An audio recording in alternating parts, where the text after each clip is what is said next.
aniversário, né? Aquela famosa letra morta, fez aniversário agora de 33 anos, se não me falha a memória. O que a gente viu foi que nesse período da chamada Nova República, nesse período que é o período mais longo de democracia burguesa da história brasileira, nenhum dos problemas fundamentais do povo brasileiro foi resolvido. O Brasil é um país que nunca acabou com o analfabetismo. Atenção, esse país nunca erradicou o analfabetismo. O Brasil é um país que nunca erradicou o déficit por moradia. Mesmo na época do Minha Casa Minha Vida, e talvez por causa do próprio modelo do Minha Casa Minha Vida, o déficit habitacional no Brasil crescia. Então foi construído 1 milhão e tantos, 1.400.000, se não me falha a memória, de moradia durante o período petista, e o número de famílias sem casa cresceu no Brasil, dentre outras coisas, porque a especulação imobiliária correu desenfreada, sem nenhuma política de controle de preços dos aluguéis, sem uma política urbana voltada para os interesses da classe trabalhadora, ao ponto de que, em São Paulo, de 2012 para 2013, o preço dos aluguéis subiu 140%. Foi um dos motivos, inclusive, da jornada de junho. Foi o aumento brutal do custo de vida nos grandes centros urbanos. Então, São Paulo e Rio de Janeiro tiveram aumentos do aluguel mais de 100% em um ano. Então, veja, o problema da moradia nunca foi resolvido. O problema da saúde pública no Brasil também nunca foi resolvido. A gente tem um sistema que é referência mundial, o SUS, que foi fruto de muita luta inclusive em nome de uma revolução socialista, porque o projeto de concepção do SUS é profundamente influenciado por ideias socialistas, por um debate marxista sobre saúde, mas o SUS já nasce com um processo brutal de desfinanciamento e no bolso do neoliberalismo do governo FHC. Né? Então a gente nunca conseguiu de verdade garantir um atendimento universal, de qualidade, humanizado para o conjunto da população brasileira. Assim como o problema do acesso à terra. O Brasil continua tendo uma das maiores concentrações fundiárias do mundo. E vários outros problemas que eu poderia passar a noite inteira aqui elencando. Só para citar dois que eu acho muito importante registrar. O Brasil, hoje, em termos relativos, já é a maior população carcerária do mundo. São mais de 800 mil presos. 35% deles nem sequer julgamento tiveram. Estão presos de maneira ilegal, num sistema que funciona de maneira ilegal, porque não respeita a Constituição, não respeita a lei de execuções penais, descumpre todos os tratados de direitos humanos que o Brasil assinou e ratificou, e está aí funcionando. E que nunca deixou de crescer, no período Lula, no período Dilma, no período FHC, no período Sarney. Pensa uma coisa que nunca deixou de crescer no Brasil, foi a população carcerária. Para quem gosta de rap, como eu e Paulinho, a gente escuta os álbuns do Facção Central, nas músicas dele, eles sempre falam o número de pessoas encarceradas, né? E você vai vendo que tem um CD que o Eduardo está cantando, fala assim, não, porque o Brasil tem 200 mil presos, pá. Aí no outro CD ele está cantando de novo, já está em 300 e tantos mil. Aí no outro CD está o Dudu, um Rimano, que é o outro cabo do Facção, aí está em 400 mil, e assim vai. Agora a gente está em 820 mil. E a gente também tem a polícia que mais mata no mundo.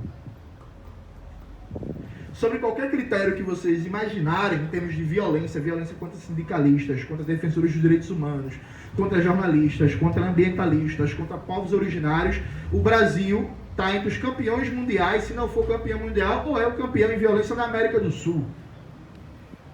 Então veja, a gente vive 30 anos de democracia burguesa, a gente teve períodos de melhora. É lógico que durante o período petista, por exemplo, as coisas melhoraram um pouco.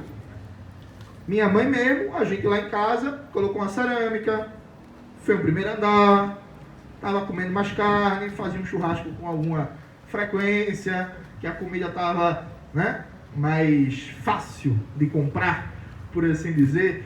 Mas veja, mesmo nos períodos de melhora, foram melhoras importantes, mas que não alteraram em nada o quadro fundamental da vida da classe trabalhadora e que já acabaram, e acabaram muito rápido.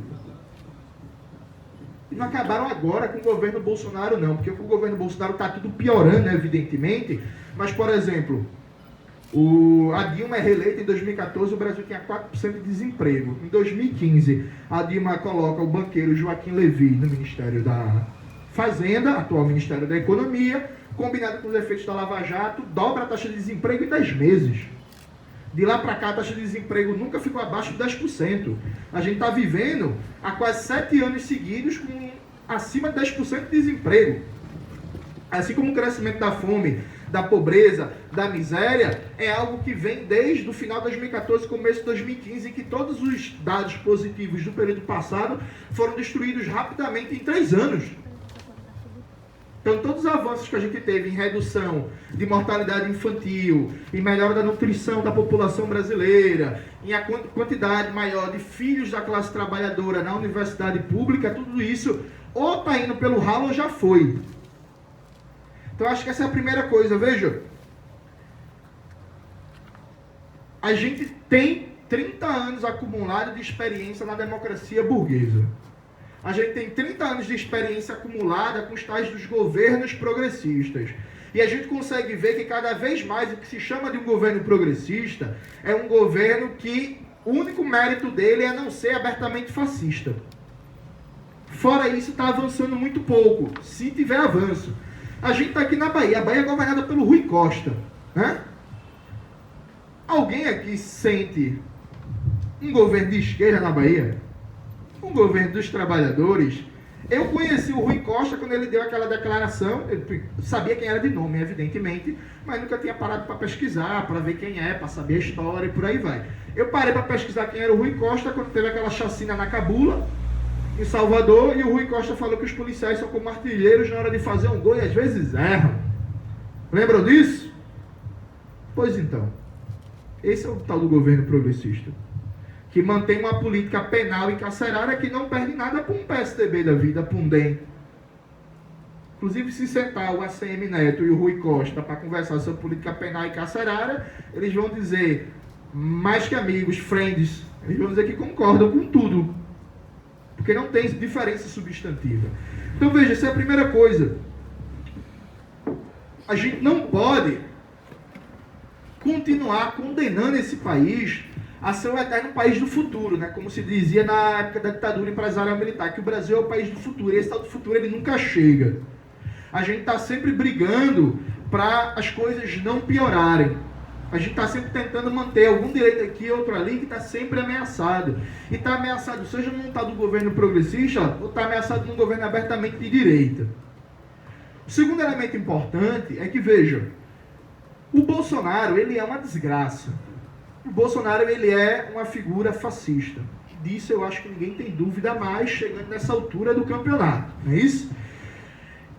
E ele, hoje mesmo, eu estava vindo para cá e eu vi a notícia que o Bolsonaro vetou o projeto de lei que fornece absolventes para mulheres em situação de baixa renda, de carência. Sabe, tipo assim, um bagulho fascistoide, de ódio à classe trabalhadora, de ódio às mulheres, que é um projeto, inclusive, ultra barato. Em termos orçamentários, é um bagulho irrelevante. Você não pagava nem 0,00001% do orçamento. Vetou para demarcar o caráter de classe fascistoide, abertamente pró-patriarcado desse governo. Beleza. Só que Bolsonaro, ele é a expressão, nesse momento histórico, de um projeto político, que é o projeto político da burguesia brasileira. E eu acho muito sintomático, eu tenho essa coisa que eu gosto de ler, a mídia burguesa, especialmente a mídia burguesa especializada, o Valor, o Exame, essas revistas mais voltadas para os negócios, né? Mais diretamente para os empresários, aquelas pequenas empresas, grandes negócios e por aí vai. E aí o dono do Itaú, o Alfredo Setúbal, que é um dos homens mais ricos do Brasil e da América Latina, deu uma entrevista semana passada para o jornal o Globo. Eu recomendo todo mundo ler, que essa entrevista é muito instrutiva, é muito educadora do que é a burguesia brasileira. O que foi que o Alfredo Setúbal disse na entrevista? Primeiro, ele disse que o Brasil está indo bem. O Brasil está indo bem. Ele falou que o ritmo de aprovação das reformas não é o ideal, que poderia ser mais rápido, mas que as reformas estão sendo aprovadas no Congresso. E aí, quando ele fala reforma, leia-se, são os ataques à classe trabalhadora que estão sendo aprovados no Congresso. Então ele falou que o ritmo poderia ser mais rápido, mas o Brasil está indo bem. O Brasil está caminhando na direção certa. Segunda coisa, ele falou que não pode ter impeachment do Bolsonaro, que ele é contra o impeachment do Bolsonaro. Porque o impeachment do Bolsonaro ia causar instabilidade e atrapalhar o ambiente de negócios, e a gente tem que acabar com isso e ter impeachment direto, tem que esperar a eleição. Terceira coisa importante, ele falou que o problema do Brasil é que o Brasil não cresce, o Brasil tem que recuperar o crescimento, porque tem muito Estado. O Estado no Brasil é muito grande, então precisa o quê? Privatizar mais, cortar mais dinheiro da saúde, da educação, da cultura, da política de moradia, entregar tudo para a iniciativa privada. Não falou da fome, metade das famílias brasileiras estão em insegurança alimentar, e não falou dos 600 mil mortos por Covid. Nem sequer lembrou. Para dizer assim, não, foda, né? Morreu, 600 mil pessoas, triste. Segue o jogo. Nem sequer lembrou de falar. Eu acho que isso é muito educador do que é a burguesia brasileira. Veja, a burguesia brasileira, ela está muito feliz com o governo Bolsonaro, porque o Bolsonaro, até agora, ele entregou o programa central da burguesia. E qual é o programa central da burguesia? Foi sintetizado pelo aquele documento apresentado pelo Michel Temer na época do golpe, que é a Ponte para o Futuro. Não sei se vocês lembram disso. O Temer, quando queria dar rasteira na Dilma, concretizar o golpe, o Temer divulgou um programa público, que foi a Ponte para o Futuro. Depois lançou aquela cartinha lá, que começa com Harry Potter, um verbo volante escrito imanente, foi para articular o golpe. Nesse documento, Ponte para o Futuro, tem 4 eixos fundamentais. Primeiro eixo fundamental, o tal do custo Brasil. Então, a classe trabalhadora é muito cara no Brasil, tem que reduzir o custo do trabalho. Então, tem que cortar direito trabalhista, tem que desregulamentar, tem que acabar com a CLT, tem que acabar com o FGTS, com o seguro-desemprego, com férias, com 13º, relativizar o salário mínimo, enfim, jogar lá para baixo os direitos da classe trabalhadora, o salário da classe trabalhadora, as condições de trabalho. Ponto número 2, tem que privatizar tudo. Entregar Petrobras, Caixa, Eletrobras, Correios, Banco do Brasil, Banco do Nordeste e as estatais que tiverem pelo caminho. Privatizar tudo, entregar tudo ao mercado, ao tal mercado, né? E fazer com que tudo isso seja privado. E aí entra também portos, aeroportos, rodovias e por aí vai. Ponto número 3, desregulamentação ambiental. Veja, essas maluquices que o Bolsonaro está fazendo de ataque ao meio ambiente, estava lá na Ponte para o Futuro. Inclusive, nesse documento, na prática, tem uma proposta de acabar com o IBAMA. Isso não está dito de todas as letras, mas o nível de desregulamentação que está ali, o nível de liberalização para o capital, inclusive explorar terras indígenas e quilombolas, é na prática acabar com qualquer proteção ambiental, tirar os povos indígenas, os povos quilombolas dos seus territórios, liberar para a pecuária, para a mineração e por aí vai. Ponto número 4, e esse é fundamental, um processo permanente de redução do gasto público. Porque, veja, toda vez que você corta investimento público na saúde, na educação, na cultura, no lazer, na moradia, na assistência social, você abre uma oportunidade de mercado para a iniciativa privada. Então, cada vez que você, por exemplo, precariza a educação, você facilita a oportunidade de mercado para a educação privada. A saúde, idem, e por aí vai. Esses 4 pontos, do Ponto para o Futuro do Michel Temer, que foram o elemento que arrastou toda a classe dominante para o golpe contra Dilma, eles continuaram, evidentemente, no governo Temer, foram um ponto central da eleição de 2018, e a burguesia brasileira, ela continua trabalhando isso como ponto central. Então, a preocupação do Alfredo Setúbal, o dono do Itaú, e a preocupação também do Trabuco, que é o dono do Bradesco, da família Saad, que é dona da Band, da família Marinho, que é dona da Rede Globo, do Blairo Maggi, que é dono do maior grupo de agronegócio do Brasil, da Gerdau, da Votorantim, da Camargo Corrêa, da OAS, da Odebrecht, da XP Investimentos, enfim, todos os grandes grupos empresariais burgueses do Brasil, na próxima eleição, ter um presidente ou uma presidenta que continue a política de austeridade, de corte de gastos, de privatizações, de ataques à classe trabalhadora, que é o que eles chamam da política de reformas. E não tenha dúvida que o Lula está disposto, em alguma dimensão, a continuar com isso. O Lula, a cada 3 meses, de vez em quando, ele lembra de falar do teto de gastos. Que é assim, gente, é muito importante lembrar que o teto de gastos congela por 20 anos o investimento real em saúde, educação, cultura, lazer, moradia, segurança e tudo isso. O que é que significa isso? Significa que se em 2020 foi investido 10 milhões, por exemplo, sei lá, em assistência social, em 2021 o valor a ser gasto, a ser investido, é uma soma entre PIB e inflação. E só. Então, por exemplo, se o PIB não cresceu, só cresceu 1%, o valor gasto ano que vem não pode superar isso. Isso significa, na prática, por exemplo, desfinanciar brutalmente o SUS. Porque todo ano o Brasil tem mais de 1 milhão de novas crianças, novos nascimentos.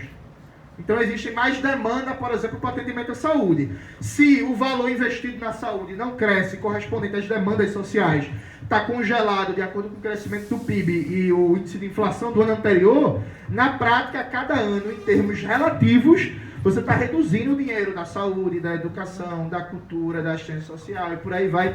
E não importa se o presidente é de direita, de esquerda, de lado, de centro, não importa. Com o teto de gastos, todo governo é um governo neoliberal. Com o teto de gastos, todo governo é um governo neoliberal. Só para vocês terem uma ideia da brutalidade que é isso, vamos imaginar que o Lulão hoje ganha eleição. Ele não poderia fazer, por exemplo, o que foi feito no primeiro e segundo governo dele. Não dá para fazer Minha Casa Minha Vida, PAC, construir universidade, aumentar investimento social, com o teto de gastos. Simplesmente não dá. É objetivo.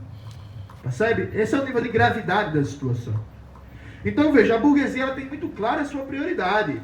Bolsonaro é um problema. Bolsonaro precisa terminar preso ou pior. Bolsonaro e companhia limitada, né? Porque não é só ele. Porque agora, hoje em dia no Brasil tem uma tendência desse debate de frente ampla que coloca todo mundo no grupo fora Bolsonaro, né? Já, inclusive, os próprios filhos de Bolsonaro entram, né? Só fica Bolsonaro apoiando Bolsonaro. Porque todo mundo agora virou anti-Bolsonaro, o pessoal até brinca que tem a frente dos fascistas antifascistas, né?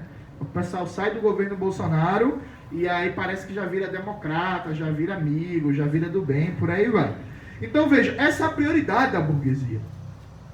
Então nós, nossa geração, tem um desafio muito grande que é barrar isso que eu gosto de chamar de uma ofensiva burguesa. Porque veja, se a gente não consegue desarmar essa bomba, nós, nossos filhos, nossos netos, podem viver 20, 30 anos de um projeto político ultra neoliberal de terra arrasada. Com tudo privatizado, com teto de gastos, com contra-reforma trabalhista. Hoje saiu uma matéria no UOL dizendo, 4 anos depois da reforma trabalhista, os empregos prometidos não foram gerados. O Brasil tem... Veja, nunca... Vou imitar o Lula. Nunca antes na história desse país a gente teve tanto desemprego como agora.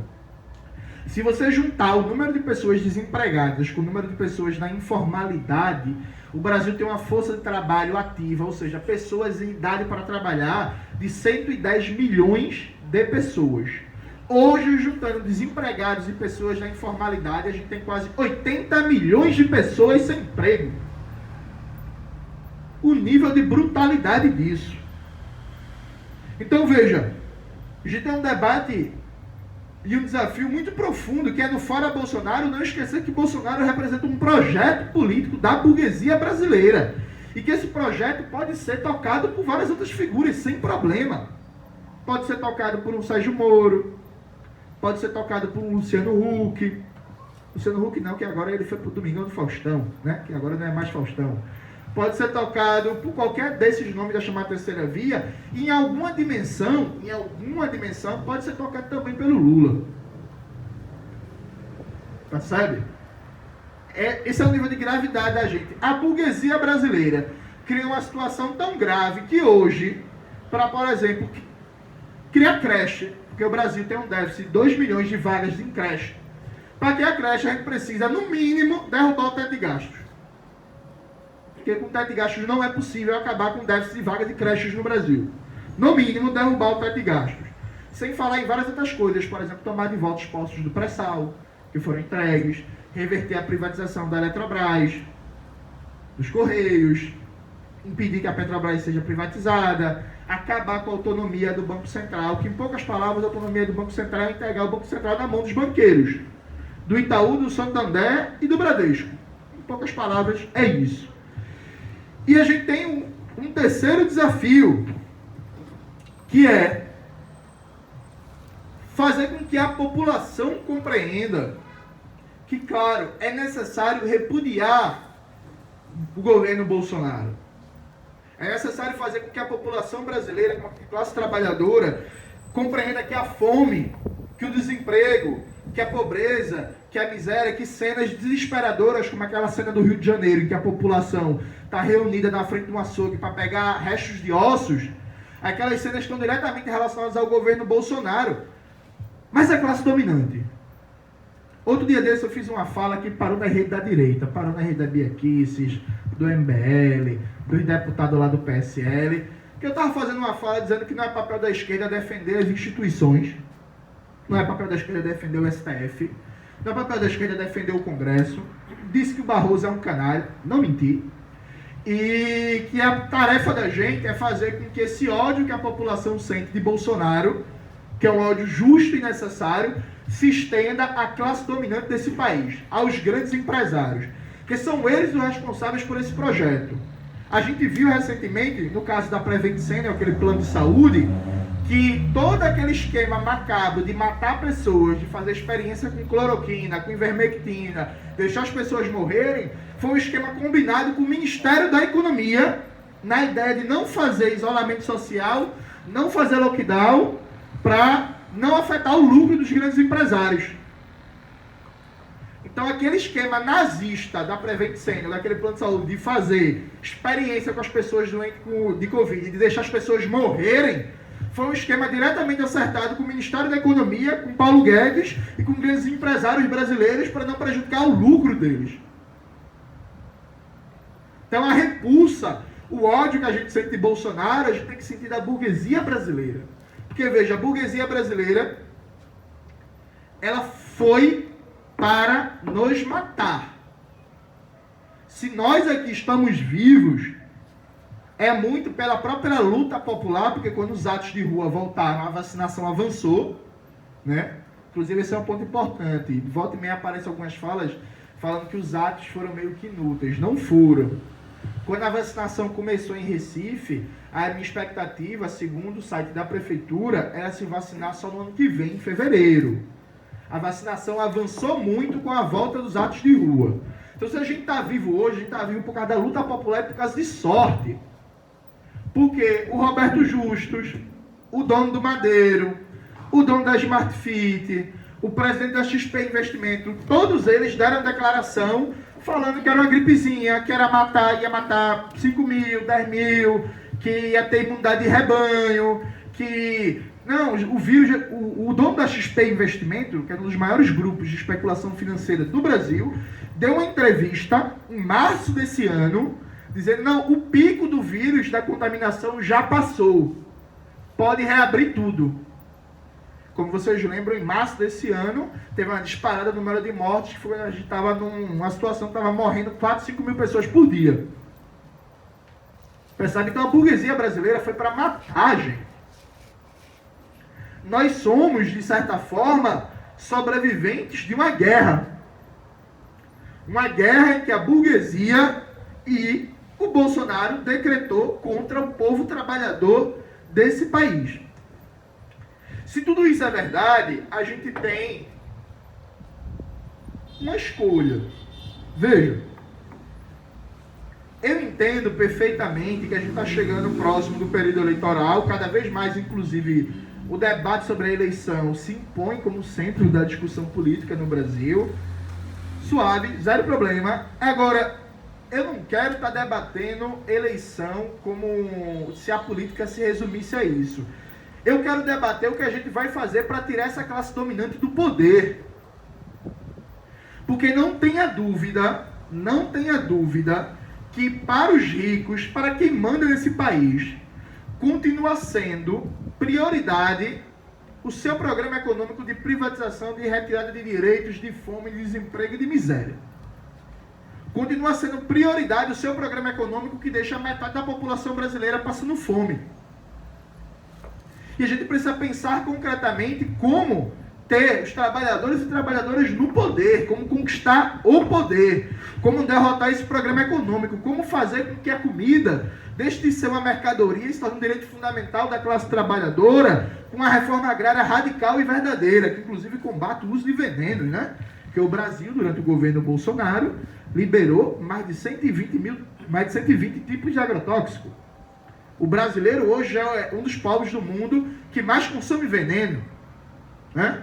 A gente tem que debater concretamente porque um país tão rico tem tanto desemprego, tem tanta fome, tem tanta gente sem casa. Lá em Recife a gente participa do movimento de luta por moradia no centro, em que só no centro de Recife você tem 48 imóveis abandonados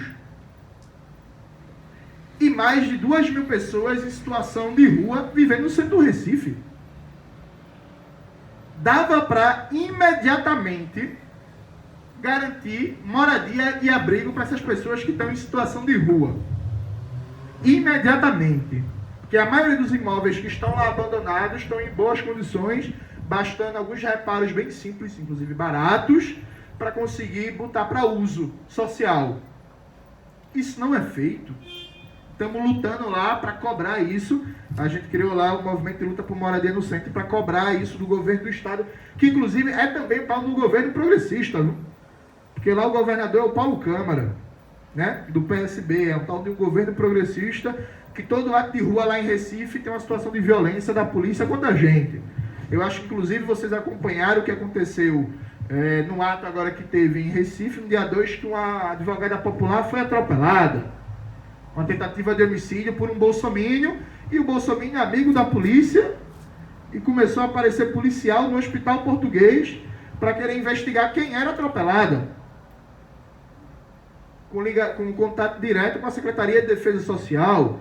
E o governador lá de Pernambuco, Paulo Câmara, fazendo ouvido de mercador que não está ouvindo nada, que não está vendo nada. Percebe? Então veja, debater a Revolução Brasileira, camaradas, significa debater a nossa radicalidade necessária. A burguesia brasileira, hoje, ela não quer uma democracia mínima. Ela não quer direitos sociais mínimos. Ela não quer que a classe trabalhadora coma 3 vezes ao dia. Ela não quer que a classe trabalhadora tenha emprego.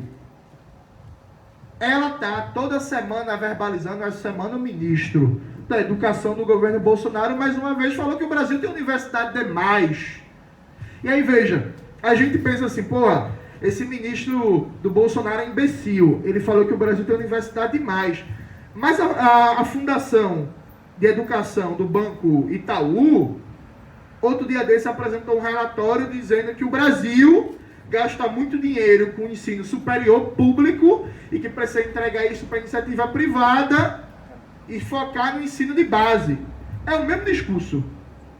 A diferença é que o Itaú faz com aparência técnica, mas também quer destruir as universidades públicas, e o ministro Bolsonaro, que é ministro do Bolsonaro, tem aquele padrão do bolsonarismo, fala de uma maneira escrota. Mas é a mesma coisa. Tanto o ministro Bolsonaro quanto o Itaú querem acabar com as universidades públicas. Só muda a forma, o conteúdo é o mesmo. Então, frente a essa situação, a gente não pode achar que dá para repetir a fórmula do passado. A gente não pode achar que dá para fazer uma aliança ampla, uma composição, né, com o PMDB, uma composição com o PP, vai fazer um governo ali de coalizão, vai ficar tudo certo para ser o Brasil feliz de novo. O Brasil não vai ser feliz. Aliás, eu não sei que período foi esse que o Brasil foi feliz. Mas tudo bem, porque... Oi? Boa. Porque, veja, como eu disse, é inegável as melhoras do período passado. Agora, eu, por exemplo, enquanto trabalhador da periferia de Recife, oriundo da favela da Borborema, foi no período passado que eu vi uma porrada de amigo meu, por exemplo, ser assassinado. Então, não era um período no Brasil tão feliz, não, sabe? Eu costumo falar que isso parece muito memória de guerra, porque eu consigo, de cabeça, rapidamente lembrar o nome de 30 entre amigos e colegas que foram assassinados de maneira violenta durante a minha adolescência. E esse era o período do Brasil, tal do Brasil feliz. Então, não era um período do Brasil tão feliz ainda, assim, embora tenha melhorado uma coisa ou outra. Então, veja, não dá para achar que vai repetir a fórmula do passado, que vai fazer o mesmo e que vai dar certo. Não vai. Porque a Constituição de 88 acabou com o teto de gastos. A nova república acabou. A gente tem 6 mil militares no governo. É o governo mais militarizado da história brasileira. Tem mais militar no governo hoje que na época da ditadura militar. Alguém acha de verdade que vai vir a eleição do ano que vem? Aí se os militares... Aí vamos lá. Vamos imaginar, ganha o Lula. Aí o Emilico vai fazer assim. Eita, ó, perdemos. Vamos voltar para os quartéis. Viva a democracia. Alguém de verdade imagina isso? Aqueles 6 mil milico voltando para os quartéis, caladinho e de boa. De verdade mesmo assim, alguém consegue projetar que vai ser esse o cenário? A gente tem um conjunto de desafios muito amplos. E a gente só consegue ter chance de vencer se a gente recuperar um debate radical. Se a gente recuperar um debate, se fortalecer um debate, o problema da classe trabalhadora é essa elite, é essa classe dominante.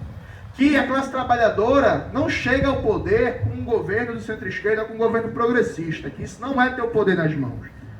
Que o problema da fome é o latifúndio, é a falta da reforma agrária. Que o problema da falta de emprego é porque a riqueza produzida pelos trabalhadores não é controlada por ele. Que o problema da crescente violência policial, do crescente encarceramento em massa, é que essa política de segurança é uma política de segurança baseada no racismo estrutural e contra a classe trabalhadora. E etc, etc. É isso que a gente está propondo, é esse debate que a gente está ajudando a levantar, porque, veja, a gente pode até não ganhar, mas imagine a situação. Imagine que eu tenho um carro, eu vou vender um carro, eu tenho um Corsa 95. Aí eu vou vender o Corsa 95 para Paula. E eu estou na expectativa de pegar 10 mil reais vendendo meu Corsa. Aí eu chego para Paula e falo assim, Paula, eu tenho um carro para vender. Paula fala, massa, quero comprar. Quanto é? Aí eu falo assim, é 10 mil. É claro que Paula vai negociar para baixo, né? Ela não vai, tá, 10 mil tá. Não, vamos negociar 5, 6, 7, pá, não sei o quê. Se no final eu conseguir vender, eu não vou conseguir pegar os 10 mil que eu queria de início. Mas se eu chego para a Paula e dizer assim, Paula, tem um carro, tem um Corsa para vender, é 15 mil. Jogo lá para cima o preço, né? Aí, porra, a Paula vai negociar, vai para cá, vai para lá, vai para cá, vai para lá. Quem sabe no final eu levo 10. A política tem uma lógica meio parecida. Se você entra na política querendo pouco, se você entra na política tentando fazer só o que aparentemente dá, normalmente você sai sem nada. Agora, se você entra lutando de maneira radical, se você entra pedindo muito, você pode até não conseguir seu objetivo, mas você arranca alguma coisa. Porque tudo que a gente conseguiu nesse país, a gente conseguiu no momento em que a classe trabalhadora estava lutando por uma revolução. A gente só conseguiu arrancar o SUS, a gente só conseguiu arrancar a Petrobras, a gente só conseguiu arrancar as universidades públicas, a gente só conseguiu arrancar os direitos trabalhistas, a gente só conseguiu arrancar as políticas públicas a nível nacional que a gente tem, no momento que a classe trabalhadora estava de maneira radical lutando por uma revolução e a classe dominante fez o famoso dar os anéis para não perder os dedos. Então o movimento da reforma sanitária que deu origem ao SUS, por exemplo, é um movimento que falava abertamente em socialismo, em revolução. A gente não conseguiu nos anos 80 o socialismo e a revolução, mas a gente arrancou o SUS. Que se não fosse o SUS hoje, o número de mortos no Brasil pela pandemia poderia ter sido 3, 4 milhões. Tranquilo. Percebe? Então a lógica da política é a mesma. Se a gente entra com baixa expectativa, se a gente entra pedindo pouco, se a gente entra achando um espírito de derrota no confronto político, a gente sai sem nada. Mas se a gente entra nesse debate achando que é possível vencer, e é possível vencer, debatendo a Revolução Brasileira, debatendo a necessidade dos trabalhadores e trabalhadoras no poder, debatendo a necessidade de uma reforma agrária radical, debatendo a necessidade de fazer com que nenhum trabalhador, nenhuma trabalhadora fique sem emprego nesse país, a gente consegue arrancar alguma coisa deles. E é esse debate que a gente vem propondo, o debate da luta pelo poder popular, o debate da luta pela revolução, que é para a gente ter futuro. Porque esse país não pode passar os próximos anos condenando os milhões de brasileiros à fome, à miséria, à depressão, à violência, ao suicídio, à barbárie. a gente pode fazer muito mais. E com organização, com teoria revolucionária, com o projeto da Revolução Brasileira nas mãos, a gente consegue fazer desse país um país digno, um país em que todo mundo viva bem, um país que aí sim vai ser um país feliz de verdade, um país com socialismo. Obrigado, camaradas.